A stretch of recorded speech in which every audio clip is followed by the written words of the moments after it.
Okay. It's not legal. Okay. It's not legal. No, it's not So legal. we are working with the industry. We are working with orchestras. We've issued permits recently. Yes, without a doubt, orchestras have been coming in and out of the country without permits from us. Individuals. It's not Where's the legal. microphone? But we're trying to address those things. We can move on. Yeah. First of all, I want to thank all of you for coming. It's tremendously valuable. It's been a source of great anxiety for all of us. And whatever clarity can come to this, thank you for coming. One of the things you talked about working with various industries, I don't know whether we're different or not. One of the things is that every musician is a independent contractor, basically. They're not large organizations. There are orchestras, for good or bad, they will deal with the issues on a large scale. They have lawyers and management for that purpose. So, and they'll deal with it en masse for that group, as artists. The average musician or quartet they're like a tiny mom and pop, not even mom and pop, you know? Yeah. And they're really not equipped to deal with a lengthy bureaucratic process full of ambiguities. It can't be done on that basis. Now, I understand that the laws have to be enforced, but I think that the American Federation of Violin Lawmakers and the VSA, Public Musicians Union, and the Association of Orchestras have shown a lot of willingness to try to cooperate with this, and there's also a lot of expertise there. And it seems like there could be something, I don't know what you call it, but if you can define the standard and then franchise it out to these blanket organizations like the VSA and the Federation to help you issue clear documentation and make it then deal with the individuals. But like you say, if every musician in New York decided to need a permit tomorrow, we couldn't physically do it. So they actually can't, it's beyond their capability to comply with law. So you've created a law that people can't actually comply with. But it could be done through the use of qualified and organizations in goodwill. The other thing about musicians, it's not like an ornament on an antique chest of drawers. It was considered in good faith an essential piece of the functioning of every vote. So it's not like some people want to have ivory do that. Every working musician in good faith bought it, and everything that I bought with I bought in Bo recently, everyone asked for mammoth. No one wanted to mess with ivory for a long time. But if it turns out there's no way to document it that's reasonable, it's burdensome to the individual, and the musicians are contributing to the economy. Good. Thank you. And also, can you tell No, hold on. Let's get a response to that. 15 years old or 100 years old? No, listen. Excuse me. Let's get a response, please. Okay. Thanks. I really like the ideas that you brought up. One of the things that I want to let you know is I do offer training to people, how to declare, what kind of permits you need, how to do a 3177. My inspectors, we call it outreach. That's part of one of our components of our mission. So we do have a group session. We'll do it maybe like twice a year. If there is an interest and you want to come down to my port in Newark, I'm willing to put a training session together if I can get enough people. If you want to find out, we can talk about how to file a declaration, if you need an import-export license, how to do everything that I have shown here in a quick overview. We will normally sit down and go over for like 2 hours. All right, so if anyone's interested, you have my number, you can give me a call. But this is something I offer to other different kind of importers and brokers and such forth. Well, I had submitted some scenarios, basic travel scenarios, to the panel participants prior to this meeting, and they're very strong indicators of the typical travel scenarios, like yourself, trying to move across borders with both antique and contemporary violins and bows containing various controlled and non-controlled species. So very specific scenarios, and I think those are highly indicative of maybe 99% of what you would encounter among luthiers and musicians. I think what this community is looking for is a clear, concise answer to each of those stereotypical travel scenarios. And if we could publish both that proposed scenario as well as the answers for protocol on the American Federation website, the Violin Society website, the League of American Orchestras website, and make that available to the public, it would help eliminate this ambiguity as far as compliance. Because I think if each individual musician and luthier attempts to go about this individually, it's an uphill battle for everyone to fully understand proper compliance. So this sort of outreach program with Fish and Wildlife, I think, is ideal in that we could send a representative from the American Federation of Violin and Bow Makers or the VSA, and make sure that, having submitted a few typical travel scenarios, get concise, clear answers for protocol for compliance in those. And then if we could make that available to the community, I think that would probably answer most of the questions here today. So perhaps that's something we could arrange. Absolutely. Yeah. Just to talk about some resources that are much needed for individual musicians. Just to clarify, for the League of American Orchestras, we're not just concerned about cargo traveling with touring orchestras. Orchestras are engaging individual soloists all the time, every day. Travel by individuals who are unaffiliated is as important to us as anything else. It happens more frequently than touring. And so we've been working, actually over the last 2 years when the passport concept began, to try to get information in language that the music community uses about how this process works. And it's not complete because, as you can tell, there are unanswered questions that, we're just not there yet. But we do have on our webpage a hub of resources that is kind of a 1, 2, 3, 4, 5 basics around the permit application process, which covered material you'll most likely find in musical instruments, and links to things. And I think we are the only place you can go right now to get a full list of the designated ports of entry, thanks to help from both folks on the panel here today. But I just wanted to offer it up as a beginning point to find more information that can be useful to individuals and groups. And then I also just wanted to say, what you bring to this conversation helps these agencies deliver new material that will help you. And we've been given a lot of assurance that there is a lot of will to create material that specifically speaks to these questions. So just to back you up, Colin, on the point around bringing forward your biggest questions, the scenario-specific examples, I think there's a lot of willingness to address those very specifically and establish clarity.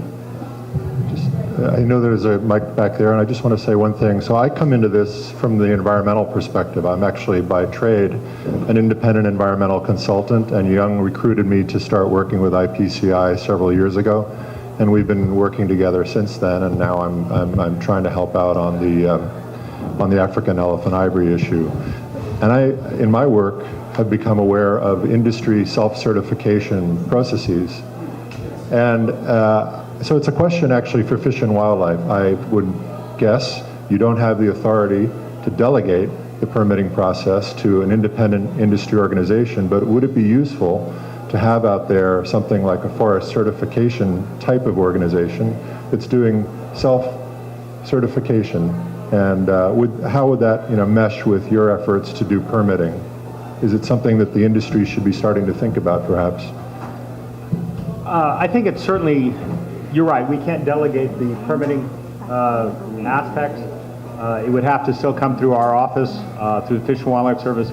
But if we can develop mechanisms that would expedite the processing of applications, a certification process that we know who's certifying it, we're comfortable with that process, we get a document from that organization, we say, okay, fine, everything is going, and here you go. I think that's certainly an excellent avenue that we can approach. We recognize that, individuals, I mean, you earlier talked about the mom and pop, that musicians, it's hard for them to look at how do you do this process. We face that with other individuals. I mean, just with the musical instrument was mentioned earlier, pet birds. People who have pet birds, I would say, rival your emotional attachment to your instruments. You kill the birds? Do I? No, I don't. When you see No. the birds, do you kill them? Or do We you don't, let no. them fly, or no? No. What do you do? They're placed in the proper housing. We don't kill things. We don't destroy instruments.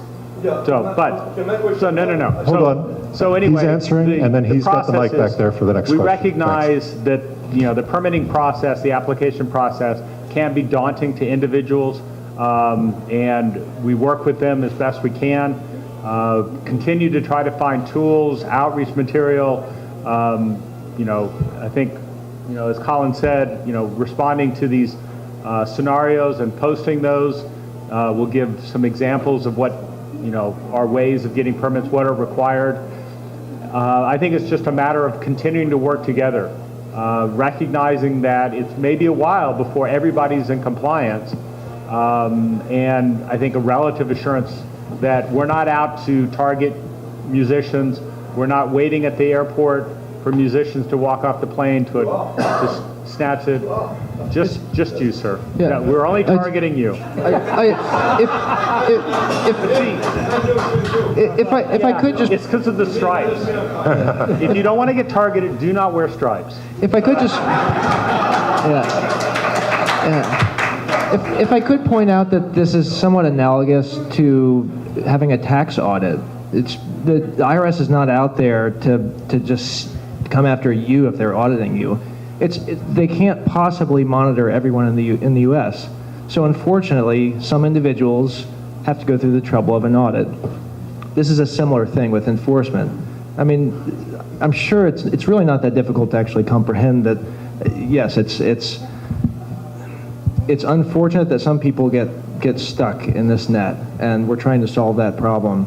However, it's not an antagonistic attack on those individuals. It's that they're trying to enforce the law, and that law comes down inherently unevenly on the community. Unevenly, but just as a tax audit would unevenly come down on the one person who's being audited, where there are others who don't have to put up with that. So. It's okay for 400 gold. Okay, question in the back, please. Thank you. Regarding documentation, how is the government going to So I have a question specifically for Sanchez and perhaps a bit for Tim.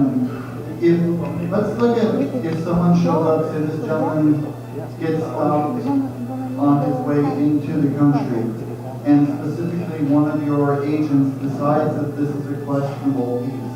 Could you take us step by step how that is going to go, perhaps through one of your experts? Someone's going to make a decision. What are all the steps involved in that? Approximately how much time might those steps take? And is there a formal appeal process that this person will be able to use? Thank you. Okay, that's a good question, and if you want to come to one of my outreach trainings, I will. Minnesota, I can't do it. Hey, we got ports everywhere, so you can have your someplace closer. What we actually will do is, if something's detained for further identification, you'll get a notice of detention letter. It will outline what it's being detained for. All right. There's also a legislation called CAFRA, Civil Asset Forfeiture Reform Act. We follow that act in terms of notifications and seizures, and it will outline your options if something is actually formally seized. You will get a letter, it will outline, and you have time periods that you have to follow. So you pick whether or not you want to do nothing, you want to abandon it, you want to file a petition for remission, or you want to go to court. So those are your options, and they're all going to be outlined in that letter. And the timelines are very specific, and it will state it on there. And again, once you get that letter, it has a contact person of who you need to talk with. So you need to engage with that person when you receive that letter. And it's called, just so you know, notice of seizure and proposed forfeiture letter. So just to follow up on that, I think as far as the timing of things, it really depends on the situation, I would imagine. I mean, it may be that it's something that can be quickly identified and say, all right, there's not a problem, off it goes. Or it may be something that needs further investigation, and that may take time. Certainly, I think every effort is made to protect the peace and no damage to it, because, we have, it's a risk for all of us if that happens. So I think the point is that we'll try to work as quickly as possible. Inevitably, you'll be changing planes and you have a 1 hour layover. Yes, we have a problem at that point because it may take longer than an hour. But again, try to work as best we can. Who's got the mic? That's okay, I don't need the mic. Sorry. No, but I want to let the person who has the mic ask the question. Microphone. There you go. I will speak. I have a two-part question. You said earlier that you can't delegate the issuance of permits, documentation, but would it be possible for someone to act as an agent in the permitting process? That's my first question. And my second question is, once that permitting process takes place, what exactly is the permit that's being issued? How is it used? All right. So yes, agents can apply on your behalf. There are a lot of, we see this a lot with the zoo community. There are certain individuals within that community that seem to filter most of the applications to us. So that's certainly a possibility. And that may be a mechanism that can be addressed, that you're working through an agent instead of each individual musician trying to do this, working through organizations or individuals that may want to take on that role. So that's certainly possible. The permits that are issued, it really kind of depends on the activity that's going to be conducted. So, you know, one of the questions that Heather brought up earlier, or asked me to talk about, is commercial versus non-commercial activity. So we're looking at non-commercial activities. If you're traveling in and out of the country, you know, it's the traveling exhibition certificate. If you're moving to a different country, it may be an export or a re-export certificate. And we would create a CITES document that has been established, that the parties to CITES have kind of established a template of what it would look like. It would have your name, the name of where it's going, what country it's going to. If it's a traveling ship or personal effect, it would have your name both as the importer and the exporter. It would identify the species that's covered, a brief description of the item, the quantity of the item, how old it is, if that is relevant to that type of documentation, to show that it was either the piece was either manufactured before CITES went into effect, or the material used for it was removed from the wild prior to the act when going into effect. So this is the case, that aspect with Brazilian rosewood. There are a lot of people that have Brazilian rosewood raw materials are now making guitars and other instruments out of that. That material, even though it was manufactured into a guitar or violin, you know, in the last year, is still considered pre-convention. It's still exempt from certain prohibitions under CITES. So that document would list out these key elements. When you're leaving the country, you're having that document validated by either a wildlife inspector or APHIS, depending on what's on that document, plant or animals. They're indicating, you know, when it left the United States, what quantity of items left, and stamping it saying, yes, we know that this is what left. When it arrives at the next country, they should be looking at that document to say, all right, it legally left the United States, we're letting it into our country. If it's a document that allows multiple border crossings, a traveling exhibition, then it's almost like a passport. There'll be a page where each customs officer or wildlife inspector is stamping that page just as you do with a passport, and allowing it to move from country to country. Does the system work perfectly every time? No. One of the issues that we have with traveling exhibition certificates or these musical instrument certificates is that the importing country may not know what to do. So they may not stamp that document. But what we do ask, and I hope I'm not speaking out of turn for law enforcement, is that when you leave, you get it stamped, and when you return, you get it stamped. And we can look at what country you went to and have some reasonable idea of what their functions are. They may be just completely oblivious to the need to stamp. We know those situations. We know other countries that are very diligent about stamping, and so we may ask, well, why didn't you didn't ask the right person, or you didn't do what you needed to, and try to educate you on that aspect. So does that kind of cover what you're looking for? Okay. The gentleman with I thought the gentleman with the glasses. No, okay. Mine's quite short, actually. It's Right. actually a continuation of this. I wanted to propose a hypothetical situation.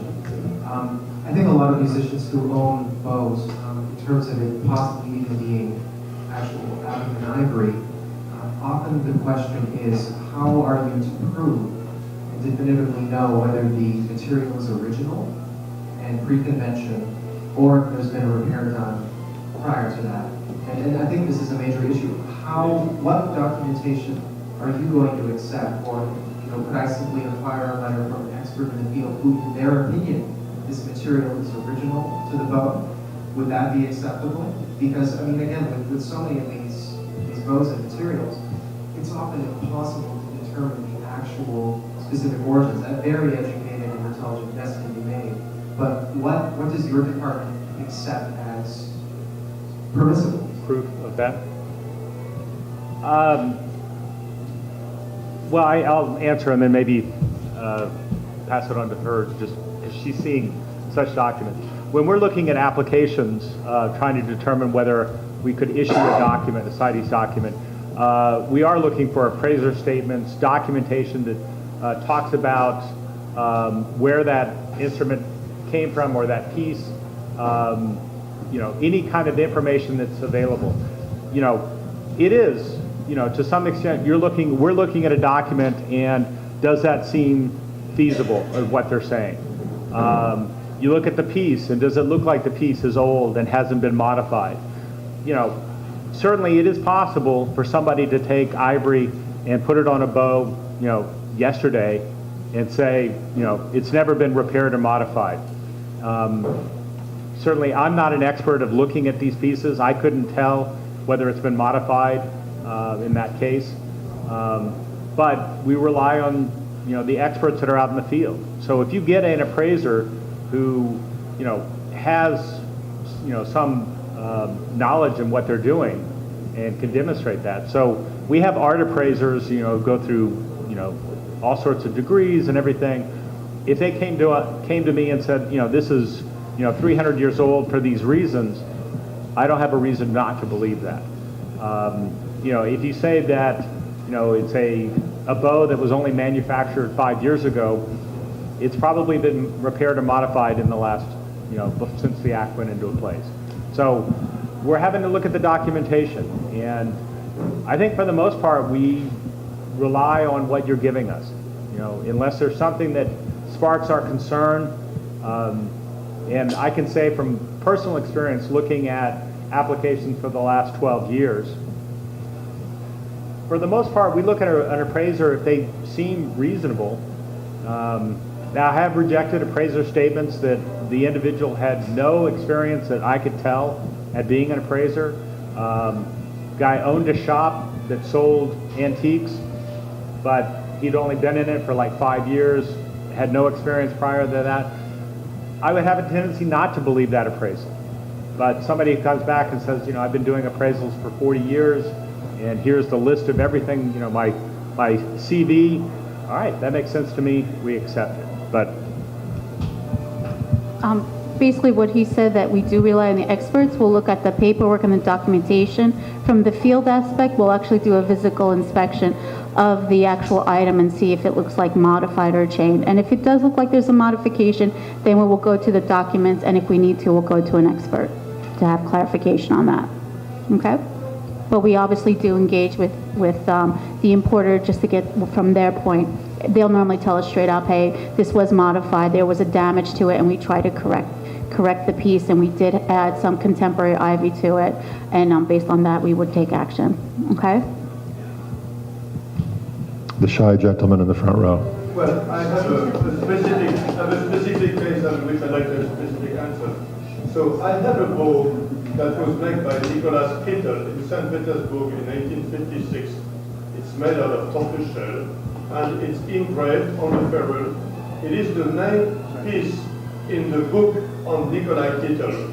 It's the most important book in the book. That bow has been at Fish and Wildlife for 16 months. When I came back to this country last Christmas, a year and a half ago, my custom broker called Fish and Wildlife, told them, Mr. Landon, we wish to come back with that bow. It's made in 1851. It's an antique. So could you please come and rectify the situation, because we'd like to import it. So they told me I should have had a CITES, so I didn't. They took, so I arrived at custom on Christmas Day, last year and a half ago, and I was very happy to see one of you guys with the beautiful beige Fish and Wildlife uniform. And I said, great, you are here, my custom broker called you yesterday. He says, yes, I am here to seize your bow. So my bow is seized. It's been with Fish and Wildlife a year and a half ago. I hope the head is not broken because it gets very, very dry in the winter time, and maybe from the hair stretching, the head of my bow is already broken. But you say you take good care of the bow, so if you seize my bow, if you don't give it back to me, because I got a 7-page memo telling me that you are not going to give my bow back, what are you going to do with my bow? And can the people interested in the bow, looking at it in the book, can we tell them that they are welcome to go sit at Fish and Wildlife if they are interested? Or are you going to destroy my bow? I'd like to know what is going to happen with my bow and the 6 other boats that you confiscated 3 years ago. Willard said, I cannot speak about any ongoing investigation or investigation. I have no knowledge of it, and I cannot speak about it. I'm not authorized. But what do you do with the goods? Are you going to destroy my beautiful bow, which is a historical object, very important to Russia? No, No, she didn't. Are you going to destroy the bow? What are you going to do with it? She's not going to tell you anything else. It's a specific case, I and she mean, the can't get problem into is, it. we don't know. I mean, it's a specific situation with, there are, I'm sure that there's wildlife inspectors involved, there's agents, the senior agent in charge, the office of, the solicitor's office is involved. So they have the facts, and this is something that you have to bring up with them. Just because we don't have the answer. Do they destroy items? Is there a possibility that they're going to burn my very important kitten, which is pictured in a very important book, which is important Right. to everybody in the trade? Is there a chance that they're going to destroy it? I don't think that law enforcement destroys things. I mean, we have a repository out in Denver where things that are seized go out to. And for the most part, I don't think they destroy things. Now, we did just destroy a bunch of ivory tusks Yes, and they burned them. carvings and crushed them. We didn't, you can't burn ivory very well, so they crushed them into small pieces. And, you know, I'm sure there were people that felt that they shouldn't have crushed that. Again, that was a decision from the director and the Secretary of Interior to move forward on that. So my personal view is I don't think they're going to destroy your bow, particularly if it is of cultural significance. It is. Now, you know, how you get it back or whether you can get it back, that's something obviously you have to talk with them because we don't know. You know, I know that you want an answer from us, we just can't give you because we don't have it. So. Can I quickly say something about our experience with Fish and Wildlife when we came to Mondomusica New York last year? We had became 8 violins and had harness with those violins, so that was all properly done. And with those 8 violins, we had 4 bows, which were only for trying out the violins. So there were no samples, there were no for not being saved or being sold. And we opened the cases, they looked at the violins, and it was all fine. Then we showed the bows, and they said, yeah, what you pick is ivory of the we said it's mammoth, so that's all fine. They couldn't really what about look. And then they said, yeah, but there is pearl, and because of the pearl, we need to have some kind of a license. And we had absolutely no idea that because these bows were not for being sold, and that we need a license for these bows.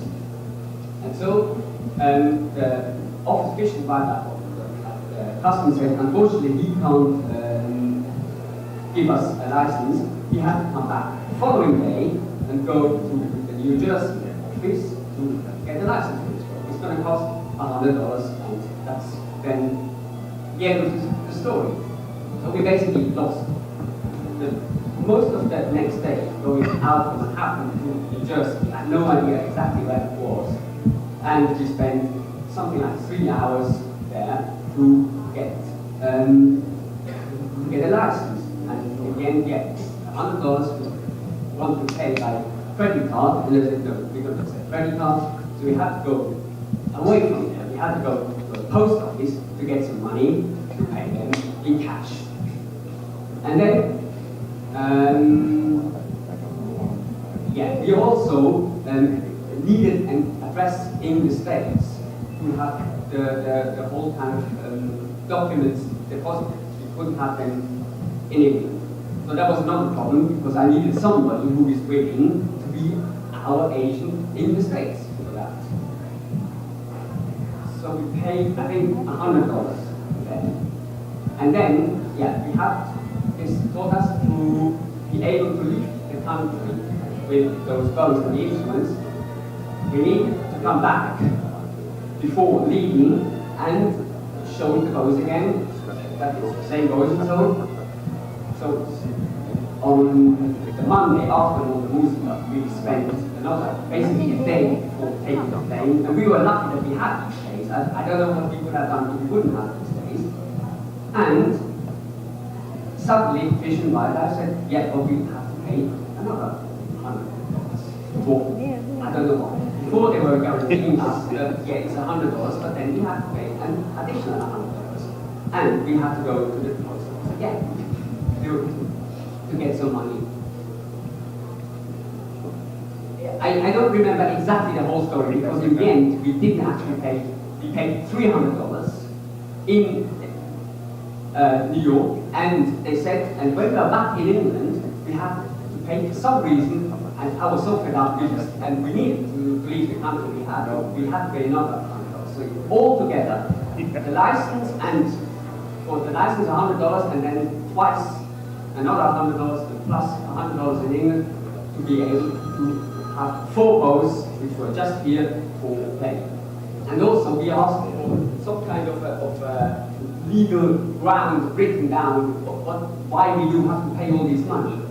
No legal ground, they had no idea, but it was just, it really seemed that just, okay, we have to leave the country with these bows, and we can just ask for money and more money and more money and more money, and that's for some reason we didn't cash.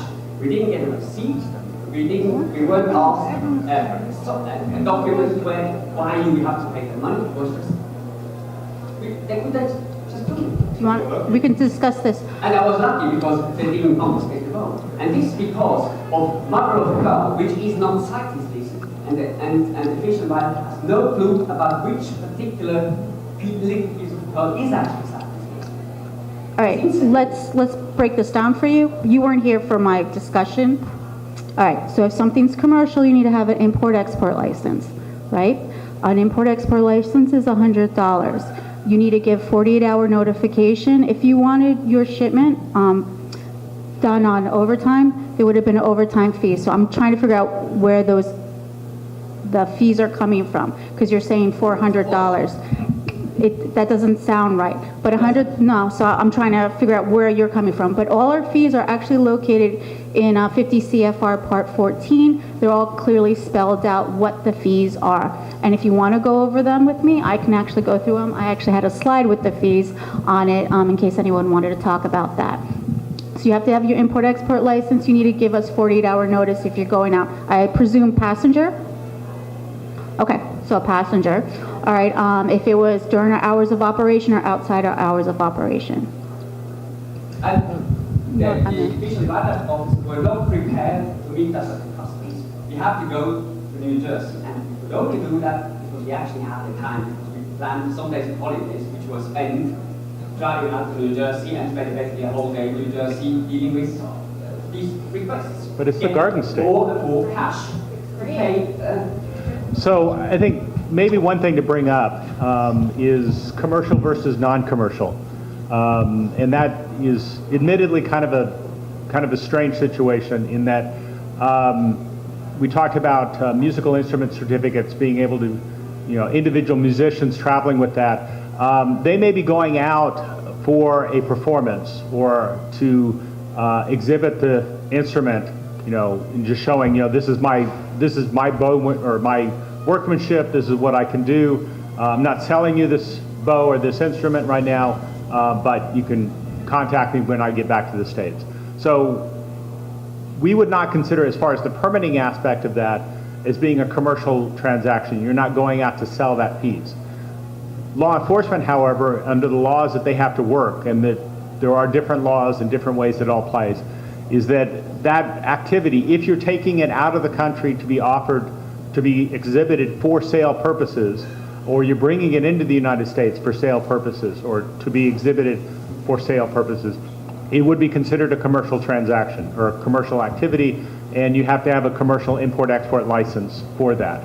So from your description, that sounds like what happened is law enforcement looked at your activities and said, you're here for a commercial purpose, you need to have a commercial import-export license. It was unfortunate that wasn't, we didn't be able to, or were unable to communicate with you that element before you got here, so you could line up everything that needed to be done.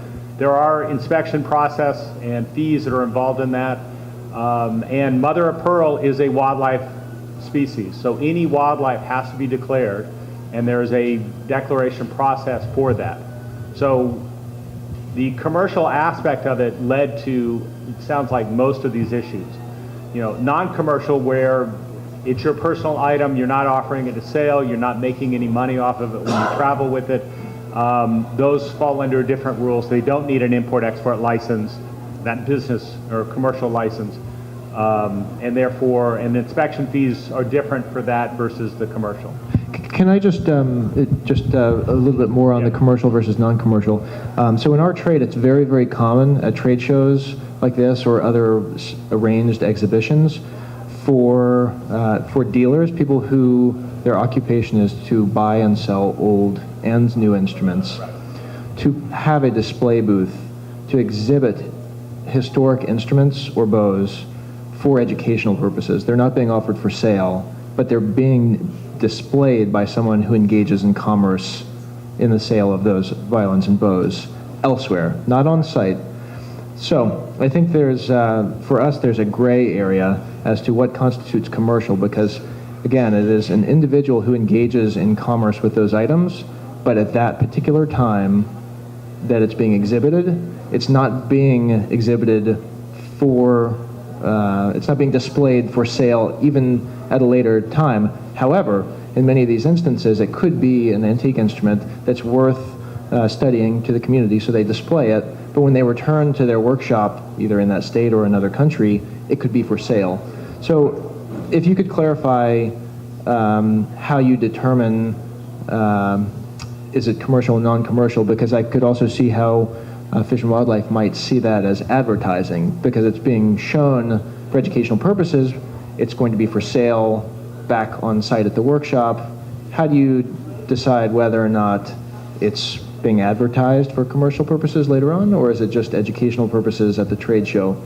Because that's a very, very common occurrence among in the trade. Yeah. I think the general rule of thumb is if you're in the trade to sell, if you're taking something out, it's commercial, and you should get an import-export license. So it's occupationally based rather than intent at that particular time. I think because it's very difficult to establish intent for an individual export or movement versus looking at the whole thing. I mean, obviously, you ran into that situation, and so I think if you are in the industry, if you do buy and sell, and you're taking something out just for exhibition purposes, educational, it may behoove you to go ahead and get an import-export license. It's $100. It's good for a year, right? Yes. And so that may facilitate. That's right. And it's not our intent to make money off of you all. Sure. It costs us more money to do that than we get off of you, but that's. And is that import-export license that costs $100, is that specific to that particular instrument? Or if you were a dealer, could you get an import-export license and have that apply to a vast array of dozens of instruments and bows that you choose to move in and out of the country explicitly for exhibition purposes or for sale, since, again, it's a commercial license? So yes, it would cover all of them? The import-export license is your permit to trade commercially. And when you get that license, you agree to read the regulations on how to trade and what you need to declare. The CITES permit, just remember, is a separate thing. So if you're going to be trading mother of pearl, there's coral, I'm trying to think of other simple things that are out there that are wildlife that you do need to declare, and you're doing it commercially, you do need to have that license. Okay, so if Just you're... for fairness, Yeah, you know, Athos also has a commercial license, so it's not just us. Yeah. So you have to pick on them too. Yeah. So you don't have a license that's available for commercial people traveling for non-commercial purposes? I mean, that would be the import-export license. I mean, it could fall under that. So, I mean, if you're a commercial dealer, I mean, if you are in commerce, import-export license should be obtained. so actually, that's a great launching point, and since we've been neglecting you all over here for the last 4 hours, one question is, the APHIS office governs the import and export of basically flora. Fish and Wildlife also takes care of the animals. You guys do the plants. So if we have a violin that is a finished product, I know the evolution of implementation of the Lacey Act has been it's been implemented in 3 stages, and last I checked, we were in stage 2 of 3, and I don't believe, please correct me if I'm wrong, that in stage 2, finished instruments carried as personal effects, so a non-commercial export, were subject to any permitting. However, if it was a commercial export, just as I just detailed, so if I'm a violin maker, I'm traveling to exhibit my violin, not for sale, but because my occupation is to make and sell violins, therefore it's a commercial export, I would have to file a permit with the USDA to move. Is that correct? Yeah, you're correct. Okay, so if I'm going to Europe and I just want to show a colleague a violin of mine, not for sale, but I'm a violin maker by profession, and then bring it back to the U.S., I do need to file a permit with the USDA. Again, there's a different group, the Lacey Act group, so I cannot comment on it. They'll have to look, but most likely not. Most likely not. And is that under stage 2, and would that change with implementation of stage 3 of the Lacey Act? No, look at it. It's not considered a personal. No, but again, it's a commercial export, it sounds like. Yeah, and again, I cannot comment because they're going to have to evaluate it. And who would be evaluating the instrument? The Lacey Act within the USDA. Can you use the mic? Again, there are people within APHIS, USDA, that they work directly with Lacey Act. And yeah, the implementation, my understanding is that in different phases, and there are exemptions for personal effects. So that's, and again, there are different, I guess, laws that what's classified as commercial or not. So I have to do some research and I'll get back to you with it, okay? Because I would say that's an extremely common scenario for probably everyone in the room here. Yeah. It's part of our business. I mean, just another scenario to go back to Tim's comment. If an institution, a cultural institution here wanted to put an exhibition together and any of the objects contain elephant ivory, they would not be able to get objects to exhibit from people who are in the world of commerce, correct? Because there would not be an import license available for them because the object contains elephant ivory, and those are people that are working in commerce, if I understand the logic of what you said earlier. So you're saying that putting together an exhibit here in the U.S. Smithsonian wants to do an exhibition of antique violins. They want all the Kittles. They want all the best violins in the world. They can get them they can borrow them from other institutions, but if they try to borrow from a private owner who may be perceived as commercial. Within the United States or outside? To bring into the United Okay. States. That import license actually wouldn't be available. Well, in this case, Smithsonian would be the one importing instead of the commercial individual. So an import-export license, the commercial license, would not be required. A CITES document would be required.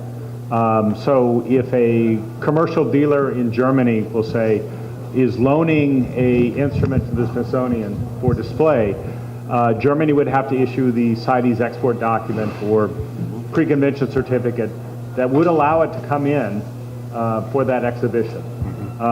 It couldn't be sold when it came into the U.S.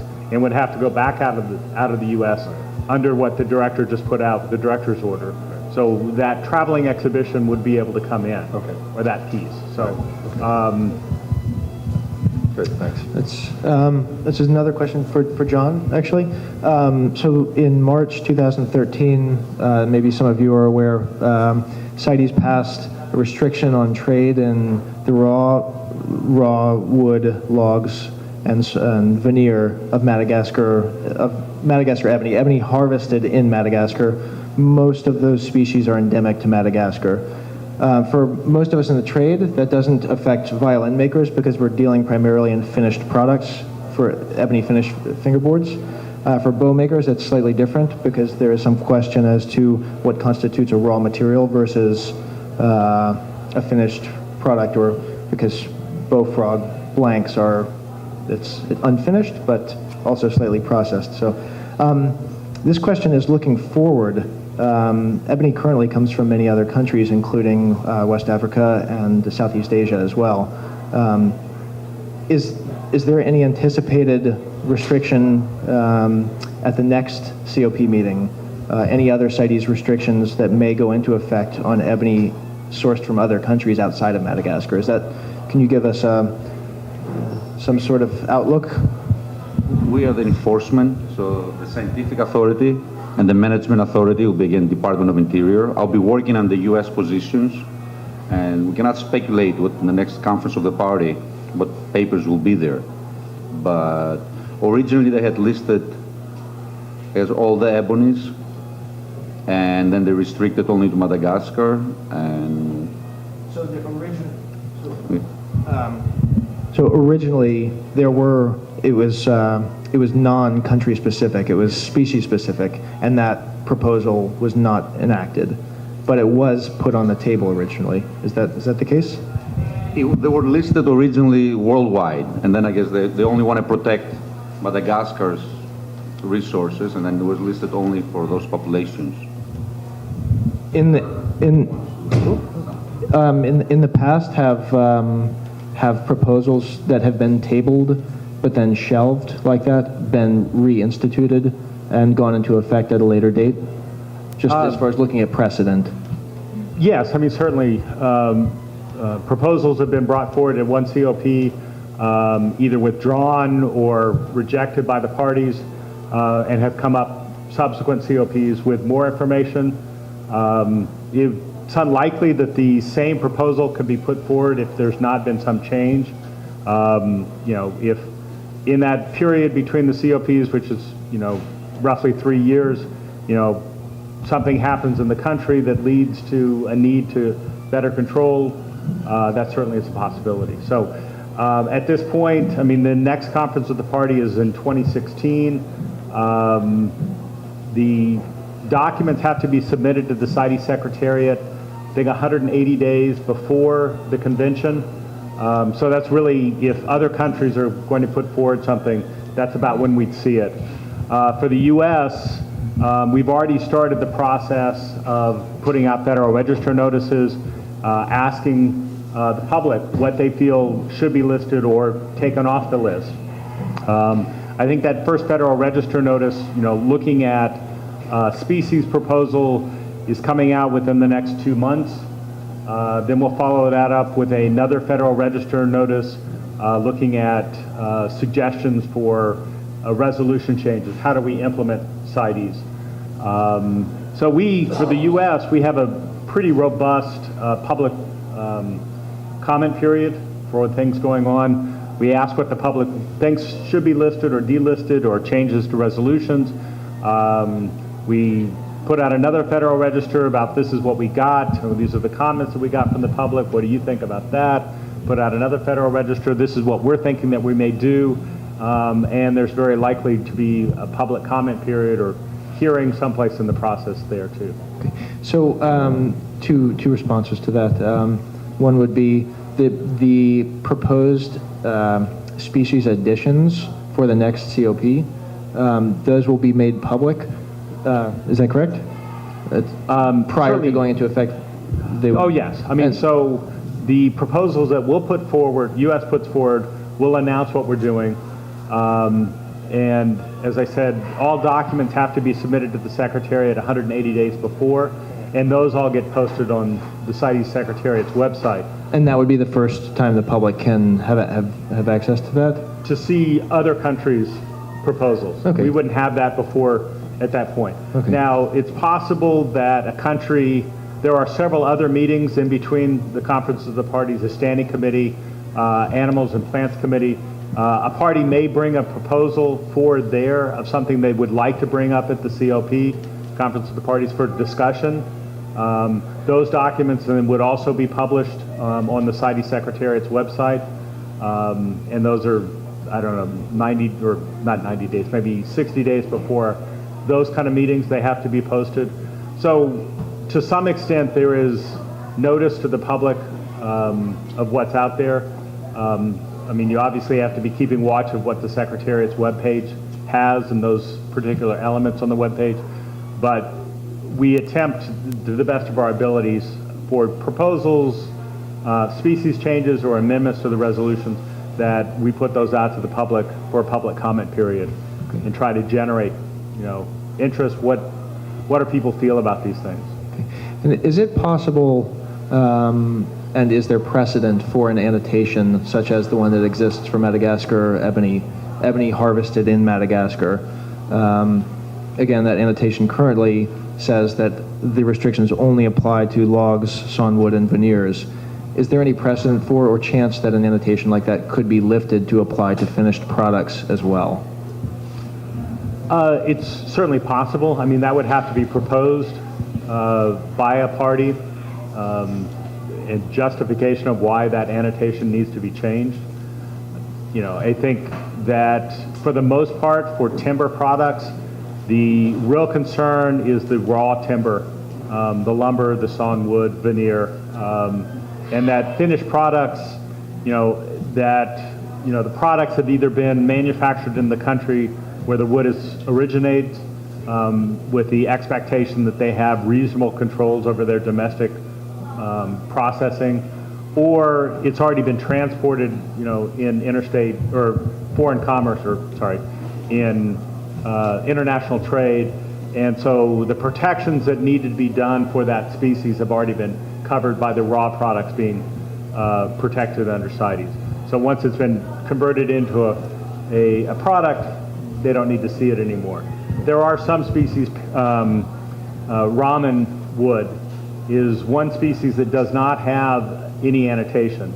So all products, everything's covered for ramen.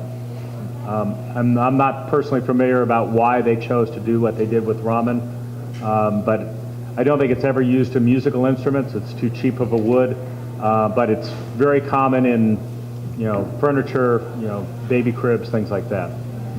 When the Madagascar proposal went into effect in March of last year, the Department of the Interior issued an advisory for members of the trade as for how to document any raw materials that they may have that were originally from Madagascar or from other countries, just so that they have on record that this predates the restriction that was enacted last year.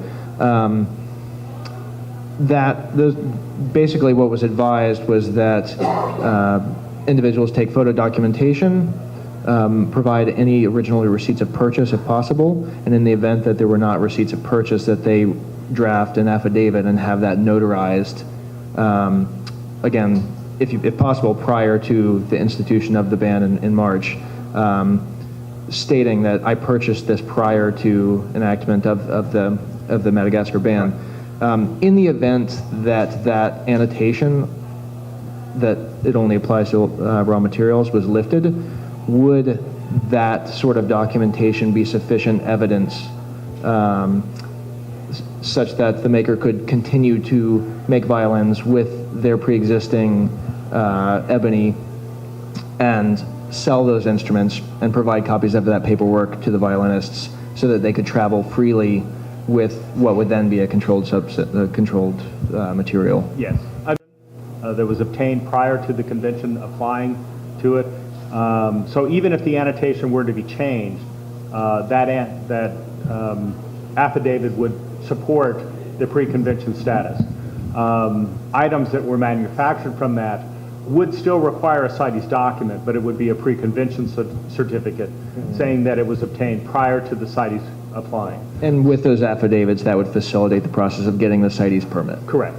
And that would be $100 and...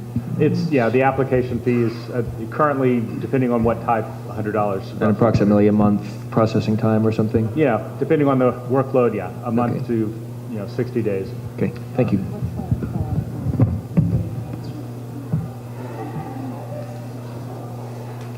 So Heather's asking about the date that the material is, or the instrument is made versus it's acquired. So the pre-convention date is when the material was removed from the wild, or, taken into control in a controlled environment. So if you removed it from the wild 20 years ago, listing occurred, last year, that's pre-convention. Even if you use that material, this year to make an instrument, that instrument still is considered pre-convention because it's manufactured from item or a material that was obtained prior to the listing. And it's just a matter of if the instrument was manufactured prior to the listing, it's very easy to document that. It does get to be more problematic if the material that was used is pre-convention, but it was more recently built or constructed. The affidavits would help on that. We've done that with Brazilian rosewood. Those individuals had Brazilian rosewood. When the listing occurred, affidavits of maintaining that. We've had situations where a luthier would show us a photo of somebody who had this material 20 years ago and something that indicates it really is a 20-year-old photo. We've accepted that. We've had cases of newspaper articles talking about the luthier, and in the article it talked about how much wood he has on stock. That was sufficient for us to say that it was pre-convention. It would be nice if everything was tied up in a nice, neat ribbon, and here is a document that was signed by government officials 40 years ago. It doesn't exist, so as best we can get the information, affidavits, things like that, is beneficial. It is very, very common for makers to literally have no paper trail, no photographs, no newspaper articles, really nothing. Right. So in those events, in that case, would merely an affidavit that was signed and notarized be sufficient? In most cases, I mean, and again, it's, if there's nothing else that would, counter that affidavit, so if somebody who was arrested for smuggling Brazilian rosewood came to us with an affidavit saying, I've had this for 40 years, we might question that affidavit. Okay. But, I can't think of too many cases where that's happened. I can't think of any, actually, so. So there's a question here, and I also, before sorry? Yes, before you ask, I just want to also say to the government panelists, before the crowd disperses much further, to let us know if you have questions for them, because we want to make sure you go home with the information that helps you do your work. Okay. Sorry. Let me make one say, I apologize, but I have to catch a train at 6 o'clock, so I may have to leave pretty quickly, but I do have cards up here. I encourage anybody, if you have further questions, contact me. That's my direct line on there, so, okay. I realize this is a work in progress. I'm just, after listening to some of the directions that I think might be useful, like Mr. Bennett talked about self-enforcement or enlisting members of the trade to act not as your permit givers, but as your documenters, and then supply the material for you to issue permits. I think that would be very, very helpful. But, one thing people were mentioning was pearl as an issue, mother of pearl. Right. And I heard several of the bow makers say that in fact the pearl used in bows is not the pearl that is used, that is controlled. And so if we know that to be the case in general, it seems like there should be some way to clarify that. I think of one of the issues of traveling, analogy, is carrying instruments onto airplanes. It used to be really, really dicey because there was airlines would enforce the size of cases. Sometimes yes, sometimes no. You would show up and it's, you can't take your violin. There finally was, I don't know who issued it, but there was actually something that came down from with legal clarification, saying that musicians could carry their cases on planes. So that was something that was on the site, that when you got to the airport, if they stopped you capriciously, you could say, look, there's a regulation, here it is. So, the gentleman here with Bo, he was saying that, there's a possible disconnect between what's going to happen with people on the site and what's happening here. So, it would seem that it would be really helpful if you could formulate things to, that they can say, well, here it is on site. We know that the pearl that's used in bows is not pearl that is restricted, generally speaking. In good faith, you could say it's a high likelihood it would not be restricted material.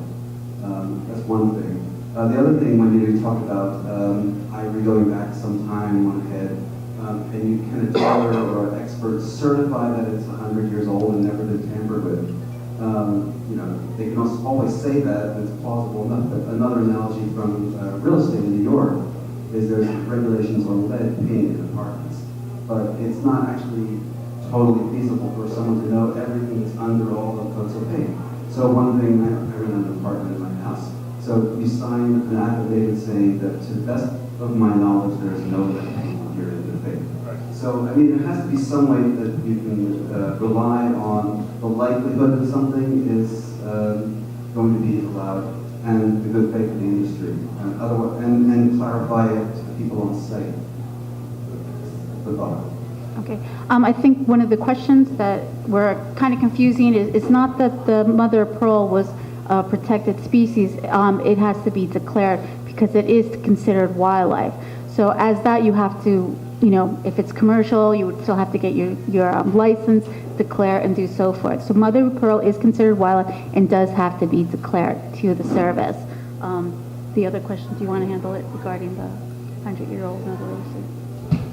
As far as affidavits on 100 years, I mean, we're looking at what's the most plausible. And so if you get an affidavit that says, to the best of my knowledge, there's no lead paint, unless we think there's something wrong with that, or the individual who's giving us that affidavit, really wouldn't have any idea whether that's true or not, we'd accept the affidavit. I mean, so. That's all fine. I'm just concerned about the disconnect between general common sense and the possible discretion of people on the ground. I would like to say that, everybody in the government uses common sense, but, it's not the case.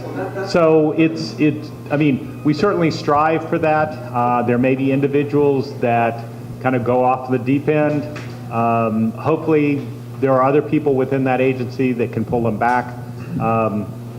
So I think that I'm comfortable to say that if you have an affidavit, that would be accepted, all else being equal.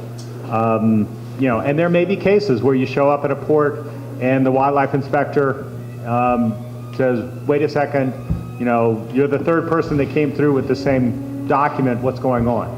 So, I mean, it may be that they just have legitimate questions, they're trying to do their job, and it does come across as an inconvenience and a burden, and I certainly want to apologize beforehand, but that may be what has to happen. I understand that everyone's doing their job, and there's no will on their part. Use a microphone? Oh, it's there. Yeah. Finish your thought. Yeah, just finish it out with the mic. They're trying, I'm not implying any illegal agents. I'm just saying that, for instance, with carrying instruments onto planes, stewardess is trying to enforce their cabin rules, could come up with very, very different, unpredictable results. Once there was a directive that came down, there was something reliable. You could go to the airport and know you were going to get on that plane. If they asked something you knew, refer to something. That kind of clarity is very comforting. It would be hard to come up with a policy that said, if the affidavit says X, Y, and Z, then it's good. If it doesn't, it's not. Just because inevitably we're going to draw the line someplace where, there's somebody who comes up who just doesn't meet that criteria, and then they get rejected. I mean, we hope for common sense. I think putting out, the idea that this, these kind of general information is what we need. Hopefully that'll help. And just to elaborate on that, I'm sorry, but part of the idea behind many of those scenarios that I submitted, the travel scenarios, hypothetical travel scenarios, is that really what we all encounter as far as traveling with instruments and bows, it really varies. It does not vary very much. You're working with mostly the same species, very similar appearances. So largely, you could have a formulaic affidavit where you actually could draw a line. And I realize that you all always can't comment on individual scenarios hypothetically. However, what I'm trying to say is that actually there aren't that many exceptions to a stereotypical travel scenario. So perhaps that's not true, and perhaps we could draw a line that if you have an affidavit that says X, Y, and Z, you slip on. Well, I think you could certainly come up, I mean, the industry could come up with a affidavit, a sample affidavit, present it to us, and we could say, yes, that kind of affidavit makes sense. Wonderful. Where I'm saying I don't want to draw a line is for us, the service, to say, you know, here's an affidavit that meets all of the requirements. Yeah. If industry comes to us and says, here's an example, I think we can come up with a general agreement, yes, this is good, or this needs to be, something needs to be added in this direction or that direction. Great. Again, I apologize for having to run, but I did leave cards here, and I think. Let's give Tim a round of applause. Thanks very much, Tim. I do want to just reiterate, please, you know, call us, you know, and, you know, let us know if you have questions, call us, you know, talk to Heather, you know, talk to John. Let's just keep this communication going. And indefinitely, or definitely, there will be frustrations, you know, we're going to make you angry, you're going to make us angry, you know, but we'll work it out in the end. So, thank you. All right, thanks, Tim. Thanks so much for coming.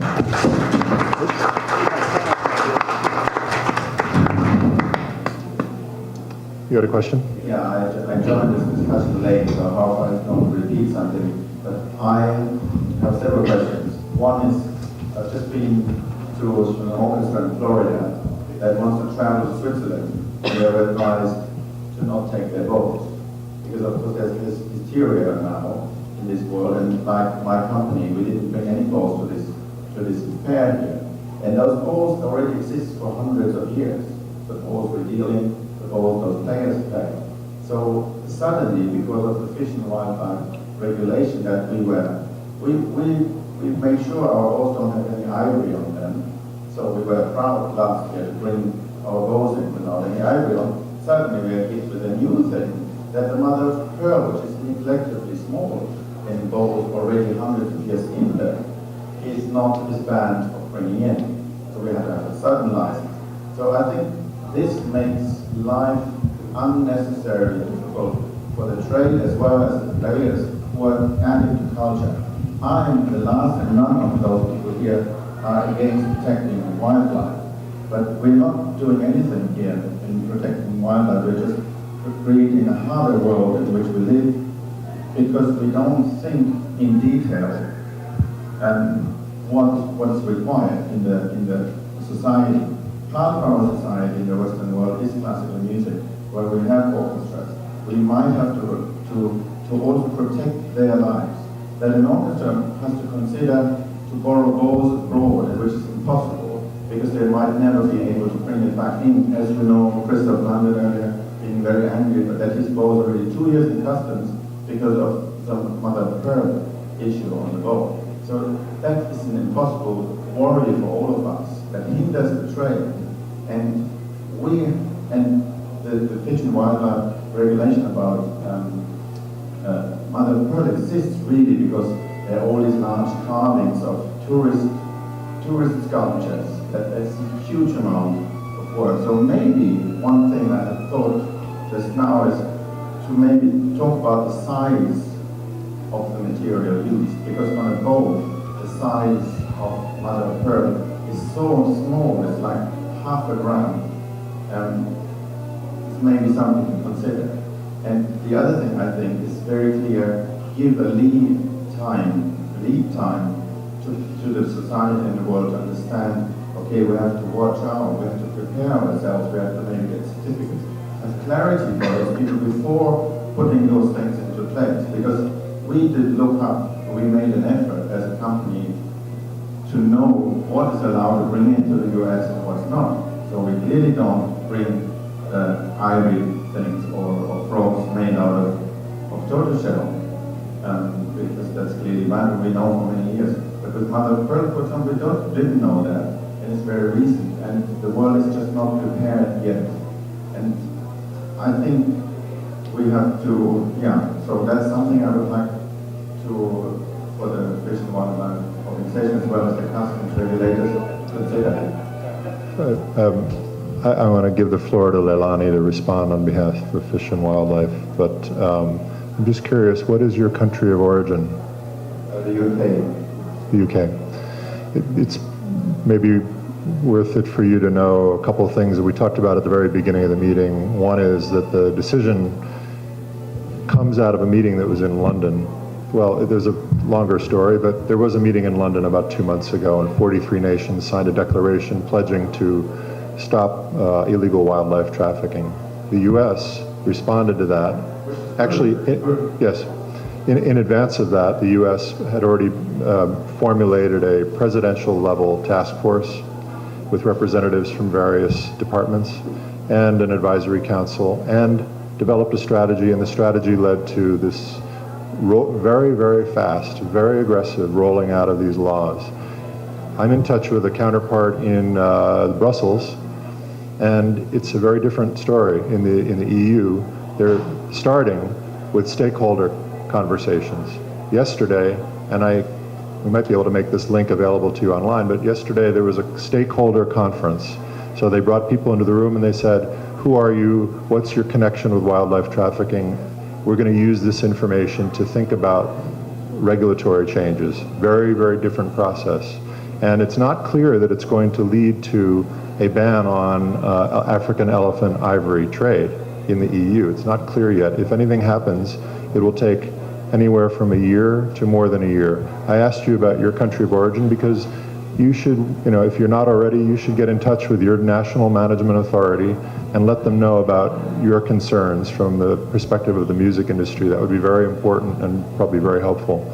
So I'll turn it to Leilani. Yeah, and just to say quickly, I think it's wonderful that you're here engaged with us to hear the two sides. And of course, I hope that you are involved in the different departments to forward the messages about the individual needs, different trades, how to implement the law and give the lead time for us to be prepared.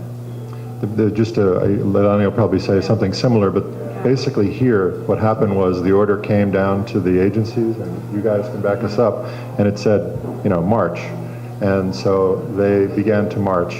And probably, I'm not with the government, but I'm going to guess that left to their own devices, they probably all would have liked a little more time to create a more rational scheme.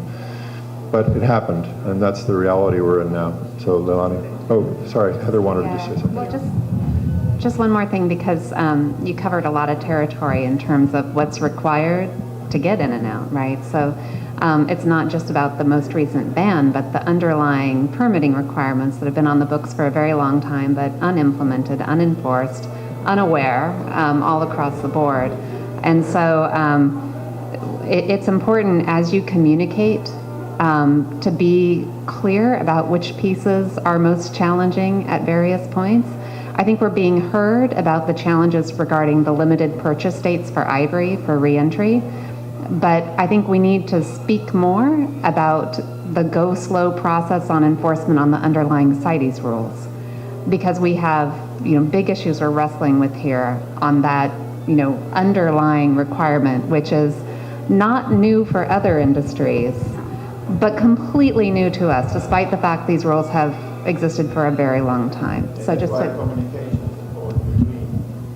and I would also voice that particularly in regards to wildlife rather than plant material, because as I understood it from Tim, a volumetric allowance is not actually possible because there cannot be annotations to wildlife for CITES listed species. So since that's a one-way street, it would be good if we made decisions wisely before they're put into law. It's irreversible. The wildlife, it doesn't matter if you bring one item or 100 items. It has to be declared. And I encourage you to contact our office prior to importing anything that you might actually think might have wildlife, why don't you make a list, do a scientific names of it, and vet it through an office. We routinely take these calls daily about new companies that are starting up, they want to import into the U.S., and they want these questions answered about what are they bringing in and what are the requirements. May I ask a stupid question? Go ahead. If I go to a restaurant, I have been to a fish restaurant yesterday, you eat oysters or you eat just mussels. It's nothing different to what we're using. We're using the leftovers of a restaurant in the bowl, in that little eye of the bowl. That's basically what it is. So it's not, we're not trading in ivory, which is terrible, that you explode the elephants just for that. And that's what you probably missed by coming in so late, is that we talked about what is wildlife and what's the definitions and what you have to declare. That's why I'm encouraging you to contact one of our offices. You can call my office. You can fax us a list of things that you might have routinely that you're importing. Give us a scientific name and we'll tell you that's wildlife, you need to declare it, and what, if there's permits and required, and what you need to do. Florian, it's the issue, there's only one kind of this shell that is protected. The issue is you are a business. That's it. It's not illegal. So because you're a business, because it comes from an animal product, you have to fill out this form. I got caught on this, so I'm just telling you this. I had no idea. Okay? We had this I'll tell you something. We had this conversation in January 7th, and I was in contact with a European colleague who you know. So I tell him about this meeting. We're all on the phone with Washington, with Heather, John. We're talking about stuff. I bring up the thing about mother of pearl. Okay. I tell my friend Friday. I call him back Monday. Hey, Young, guess what? The government just called me from here. I need this new form. Word goes fast. Word goes very, very fast. So it's not that the pearl's illegal. You are commerce, number one, so you must fill out these forms. That's it. And just to let you know, there are several types of shells that are protected. So that's why, give us a scientific name. All of the tridacnas are CITES too. All of the Strombus gigas, which you probably know as queen conch shells, are CITES too. So most people don't use those shells on your instruments. At least I haven't seen them. I see normally different kinds of Pintata maxima or things like that. But those are still considered wildlife under our definition and require the declaration. Actually, that was sort of my question. I understand that, like a lot of the oysters that we eat, a lot of the mother of pearl comes from cultured oyster shells, so they're actually farmed. And is that considered wildlife? Absolutely. Back in the definition, wildlife, whether or not it was in captivity or farm, egg, or any kind of product of it, is considered wildlife. So, like I said, only if they're made from wildlife. So, say you're using deer skin, yes, that's wildlife. So we do regulate that.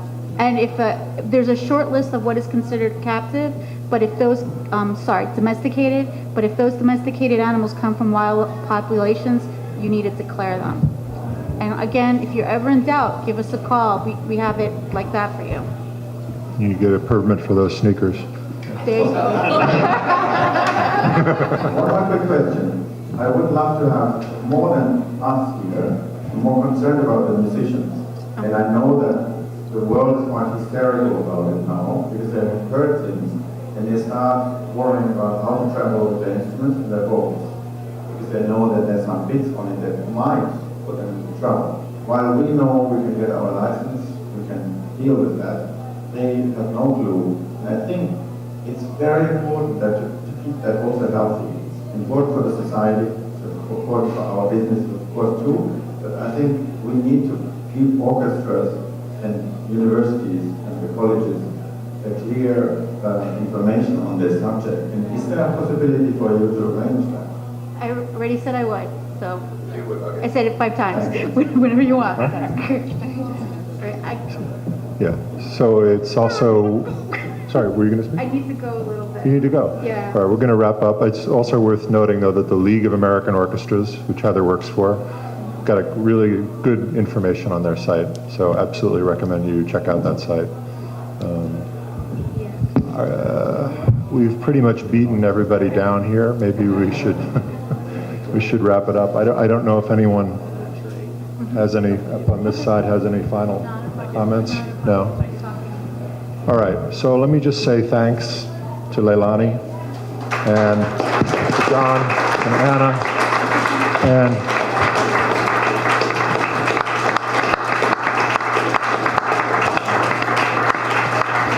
also to Young and Colin who put this together.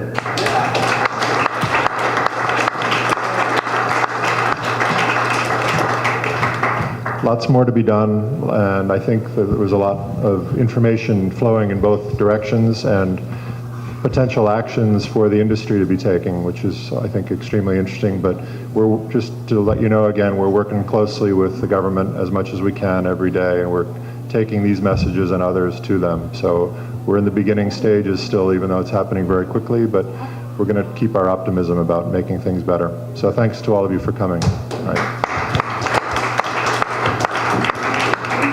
And I'd just also like to say that this is a small community, and these changes, any changes that we can make will occur through grassroots movement. So you can't just count on someone else to take care of this for you. So if you're concerned about it, stay tuned and try to be proactive, because it does make a difference. Right. Cool.